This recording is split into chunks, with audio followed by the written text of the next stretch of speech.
Hey people, Coach Simmons back at it again. And with the news today that the CAA is losing another member to a wonderful, wonderful Patriot League or Pioneer League, one of them leagues with a P, one of the bottom two leagues in FCS football. It makes you wonder what's really going on. But the question really shouldn't be what's going on. The question should be how should the CAA backfill? I mean, right now we already seen the pull of the North Carolina A&T, the pull of Hampton. If you're looking at just replacing the teams that recently were lost, rumors have it Delaware State and Norfolk State. Not because those teams have any kind of a historic legacy, but because those teams have a market that was just recently vacated in the CAA. See, unlike certain HBCU conferences and certain HBCU pundits, people don't understand how it truly is able to negotiate a TV contract. What I mean is very simple. You look at the number of potential households each school or university can potentially get. Not what they currently get, potentially get.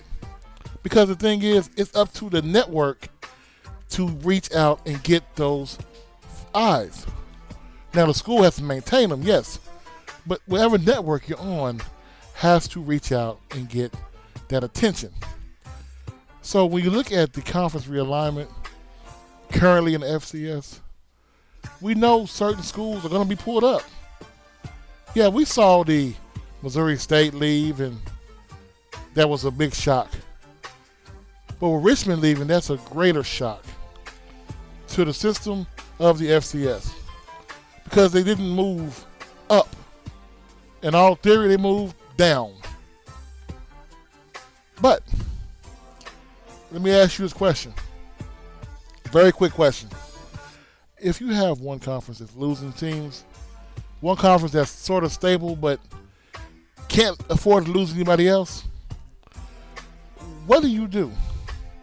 A conference that on paper is better by numbers, by sheer amount of money, by contracts, is greater than the other conference.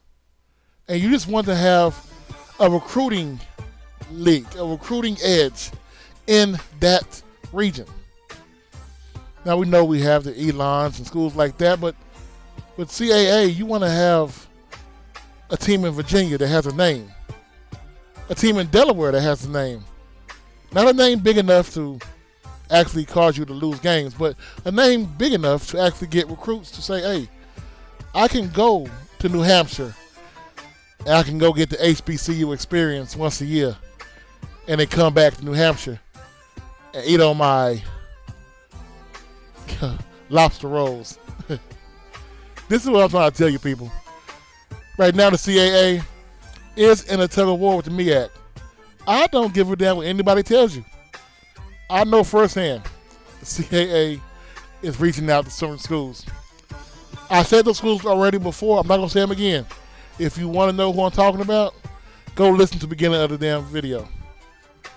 If those two schools were to leave, the MEAC, as we know it, will have to do one or two things. You're going to beg, overpay some schools from the SWAC to leave and join? Are you going to merge with the SWAC? Are you going to pay and beg Savannah State and Winston-Salem State to come back up? These are the questions you got to ask yourself. It's a tug of war right now. Conference realignment really is going on. Behind the scenes and in front of the scenes. If you don't think an offer was made, you don't think a conference that on paper, if you want to look at it being the FBS, the CAA is the Big 12. They're the big schools like James Madison and Delaware and now, of course, Richmond. They've all left. But they're still more powerful than the Sun Belt. So right now, you got to ask yourself, excuse me,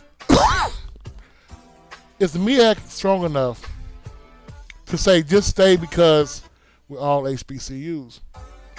We all need to stick together. What about the 40 years of history we had?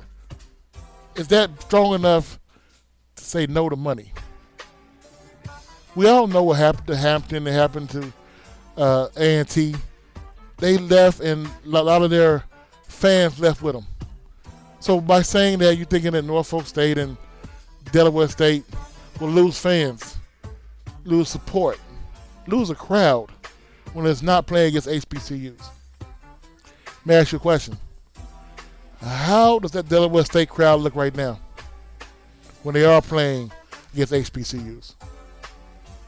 It's not about the crowd you have. It's about the crowd you're trying to get. And right now, the MEAC is falling. I'm out.